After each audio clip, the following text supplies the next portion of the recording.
मैं वर्षा डागुर, सहायक आचार्य राजनीति विज्ञान, राजकीय स्नातकोत्तर महाविद्यालय बयाना। आज हम अपनी इस वीडियो में शीत युद्ध के विकास के अंतिम काल यानी 1980 से 1989 तक के काल के बारे में चर्चा करेंगे। हमने अपनी पिछली वीडियोस में शीत युद्ध के कारण, शीत युद्ध का विकास, उत्पत्ति के कारण, इनके बारे में चर्चा की। शीत युद्ध के 4 जो काल थे, दौर थे, हमने उनको विभिन्न शीत युद्ध के चरणों को हमने 4 भागों में बांटा। आज हम शीत युद्ध का चौथा चरण यानी अंतिम काल की चर्चा करेंगे, जो कि 1980 से 1989 के मध्य रहा, जिसे नव शीत युद्ध भी कहा जाता है। 1970 के दशक का वृत्तांत अफगानिस्तान संकट के जन्म लेते ही नए प्रकार के शीत युद्ध में बदल गया। यानी कि 1980 से पहले, 1989 से पहले ऐसा लगने लगा कि शीत युद्ध के जो माहौल है उसमें तनाव है, उसमें कमी आने लगी और देतांत की स्थिति उत्पन्न हो गई थी। लेकिन अफगानिस्तान संकट के साथ ही शीत युद्ध की फिर से शुरुआत हो गई और इस संकट को देतांत की अंतिम शव यात्रा कहा जाता है। यानी देतांत समाप्त हो गया है, तनाव में शिथिलता खत्म हो गई और फिर से शीत युद्ध की स्थिति शुरू हो गई। देतांत की स्थिति समाप्त हुई और दोनों ही महाशक्तियों में लगभग एक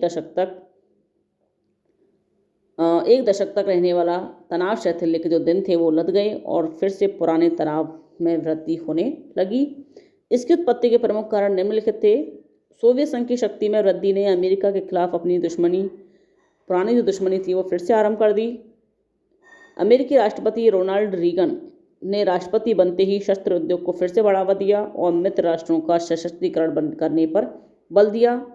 अमेरिका और सोवियत संघ में अंतरिक्ष अनुसंधान की होड़ लग गई।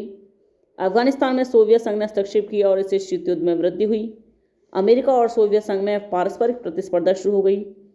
सोवियत संघ ने दक्षिण पूर्वी एशिया में अपना प्रभाव बढ़ाना शुरू कर दिया।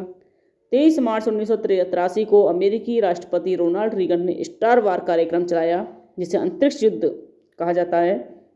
इससे अस्त्र शस्त्रों की होड़ शुरू हो गई। हिंद महासागर में सोवियत संघ ने अपनी शक्ति बढ़ानी शुरू कर दी। सोवियत संघ ने खाड़ी क्षेत्रों और पश्चिम एशिया में भी अपना प्रभुत्व बढ़ाने का प्रयास किया। सोवियत संघ ने क्यूबा में अपनी ब्रिगेड तैयार कर दी।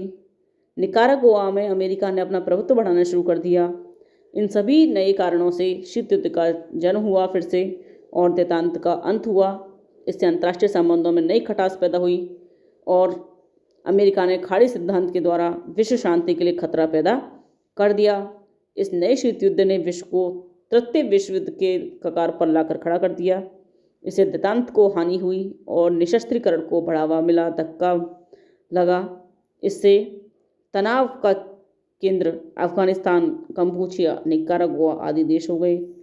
यह युद्ध विचारधारा विरोधी ना होकर के सोवियत संघ विरोधी हो गया।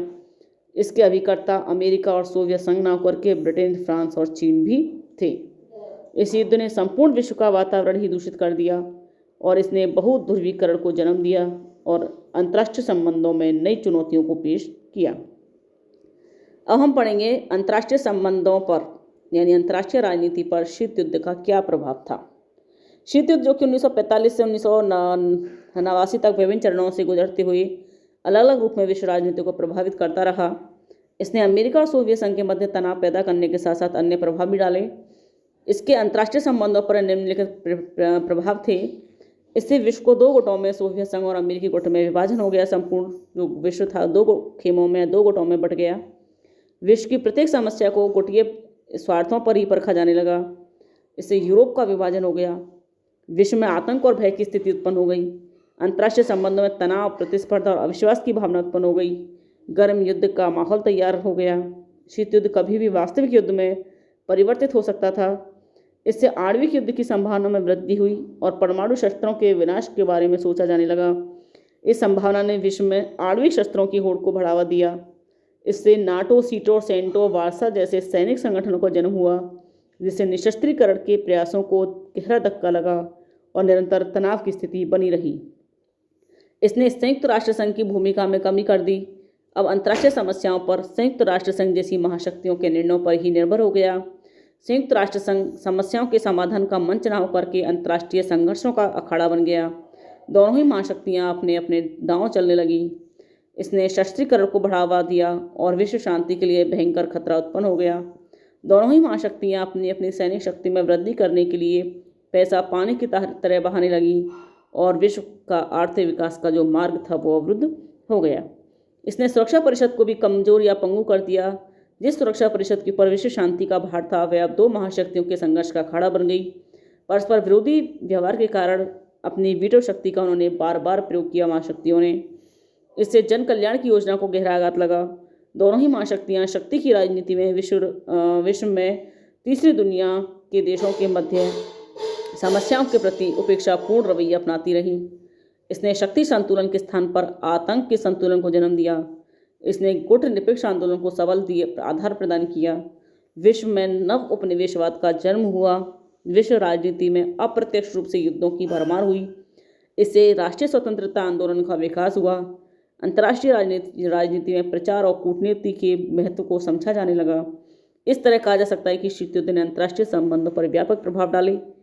इसने समस्त विश्व को दो गुटों में विभाजित कर दिया और विश्व में संघर्ष की भावना को बढ़ावा दिया। इसने शक्ति संतुलन के स्थान पर आतंक के संतुलन को कायम किया।